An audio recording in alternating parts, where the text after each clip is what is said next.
Сәлем достар, сіздермен бірге мен мәлімет арнасы. Бүгін мен сіздерге жаңа жылғы қыстың атмосферасын беретін топ 5 ойынды айтатын боламын. Видео басталмай жатып арнаға тіркеліп, видеоға лайк басып кетіңіздер. Ал мен бастаймын. The Long Dark, қарлы табиғатта аман қалу. Майнкрафт, қысқа текстурлар мен мерекелік декорациялар. Яғни айтқанда сіз Майнкрафттың өзін ойнасаңыз ашықтала болады.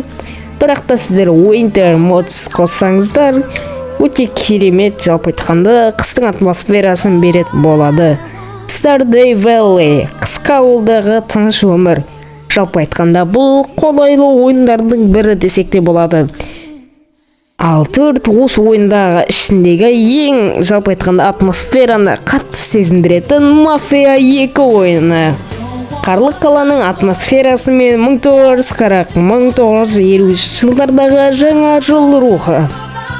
Red Dead Redemption 2, қар жамылған кең даладағы оқиғалар. Достар, осымен видео бітті. Видеоны арнаға тіркеліп, видеоға лайк басып кетеміз. Ал мен видеоны аяқтаймын. Сол саламатта болыңыздар.